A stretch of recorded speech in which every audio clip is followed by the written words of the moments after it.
है तो प्रतिस्थापन विधि के द्वारा इसे हल करना है। ठीक है, तो इसको हम लोग क्या मान लेते हैं, समीकरण फर्स्ट मान लेते हैं, और इसको समीकरण सेकेंड मतलब समीकरण 2 मान लेते हैं। ठीक है, अब देखिए समीकरण 1 या 2 से हम लोगों को समीकरण 3 बनाना है। समीकरण 1 से भी 3 बना सकते हैं या समीकरण 2 से भी हम 3 बना सकते हैं। ठीक है, तो देखिए समीकरण 1 से हम लोग क्या करते हैं, समीकरण 1 से समीकरण 3 बना सकते हैं। ठीक है, तो देखिए इसके लिए क्या कर सकते हैं, x बराबर क्या लिखेंगे, 14 माइनस वाई। अब ये आपका क्या बन गया, समीकरण 3 बन गया। अब ये समीकरण 3 का जो मान है वो समीकरण 2 में देना है। चूंकि समीकरण 1 से हमने 3 को बनाया, तो जब समीकरण 1 से हमने 3 को बनाया तो जो वैल्यू है हमें वो 1 में नहीं देना है, समीकरण 2 में देना है। चूंकि हमने 1 से 3 बनाया है तो 3 का मान जो है वो समीकरण 2 में देना है। ठीक है, तो देखिए यहाँ पे क्या करना है हमें, तो देखिए यहाँ से क्या होगा x, और जो y का मान है ना, सॉरी यहाँ पे ये जो x का जो वैल्यू है, x के स्थान पे क्या लिखेंगे, ये पूरा मान लिखेंगे। तो 14 माइनस वाई, और फिर क्या होगा, इसके बाद होगा माइनस वाई, बराबर में क्या होगा, 4 होगा। ठीक है, देखिए 14 माइनस 2y, ठीक है ना, कोई दिक्कत नहीं है। अब देखिए यहां से हम लोगों को क्या करना है कि ये 14 को 4 की तरफ लेकर के जाना है, तो यहां से क्या रहेगा, माइनस 2y, 4 में घटाएंगे कितना, माइनस 14 करेंगे तो क्या होगा, माइनस 2y बराबर होगा माइनस 10। अब देखिए इस y का मान हम लोग क्या देंगे, माइनस 10 बटा माइनस 2, ये दोनों प्लस बन जाएगा, यहां से कट करके क्या मिलेगा, 5। मतलब y का जो मान मिलेगा वो क्या मिलेगा, 5। ठीक है, अब y का मान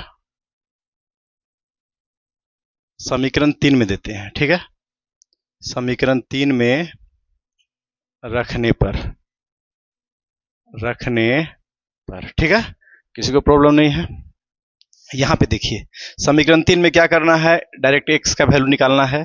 तो यहां से 14 माइनस क्या होगा, y के जगह पर क्या लिखेंगे, 5, इसलिए x बराबर होगा 9। क्योंकि 14 में से 5 जब घटेगा तो क्या होगा, ठीक है ना, तो इसलिए x बराबर 9, और y का जो वैल्यू होगा कितना होगा, y का वैल्यू होगा 5। ठीक है, ये इसका आंसर होगा। अब एक दूसरे मैथ को लेते हैं। क्वेश्चन क्या है, 2x माइनस, सॉरी क्वेश्चन क्या है, 2x माइनस वाई बराबर 10 और 3x प्लस वाई बराबर 20। ठीक है, इसको क्या मानते हैं, समीकरण फर्स्ट मानते हैं, इसको समीकरण सेकंड मानते हैं। इसको क्या मानते हैं, समीकरण फर्स्ट मानते हैं और समीकरण सेकंड मानते हैं। तो देखिए समीकरण 1 से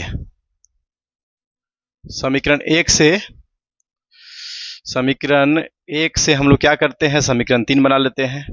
तो समीकरण 1 से कैसे बनाएंगे 3, ये 10 को इधर लाते हैं तो क्या होगा, 2x माइनस 10, और ये y का वैल्यू इधर मिल जाएगा, तो ये हो गया समीकरण 3।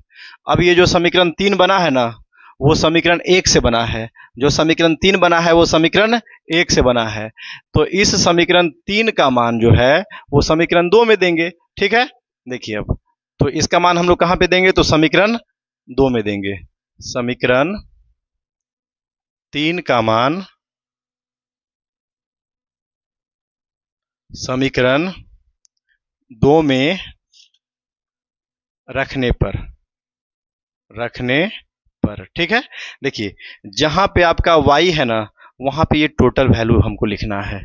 तो यहां से क्या होगा, 3x तो है, प्लस है, इसके बाद क्या हो जाएगा, 2x माइनस क्या होगा, तो 10 होगा, और बराबर में क्या होगा, 20 होगा। ठीक है, देखिए तो यहां से 3x और 2x 5x बराबर क्या होगा, 20 जोड़ 10, यहां से क्या लिख सकते हैं, 5x बराबर 30, इसलिए x बराबर 30 बटे 5, 6 पचे 30, मतलब इसका वैल्यू कितना मिलेगा, 6 मिलेगा। अब देखिए इसमें जो है x का मान समीकरण 3 में रखते हैं। समीकरण 3 में रखने पर देखिए अब इसमें क्या करना है हमें। समीकरण 3 में डायरेक्ट हम लोग वैल्यू को रखते हैं, तो x का मान क्या है, 6 है। तो देखिए यहाँ पे क्या होगा, 2x के जगह पे 6 आएगा, x के जगह पर 2 के साथ क्या आएगा 6, और घट के क्या मिलेगा 10, बराबर क्या है y। मतलब हो जाएगा क्या, 6 दूना 12 में से 10 घटेगा तो क्या बचेगा y। यहाँ से क्या 6 दूनी 12 में से 10 घटेगा तो क्या बचेगा 2, मतलब y बराबर 2। इसलिए क्या लिख सकते हैं, y बराबर 2। अतः x का जो वैल्यू मिलेगा ना वो मिलेगा 6, और y का वैल्यू जो मिलेगा वो मिलेगा 2। यही इस क्वेश्चन का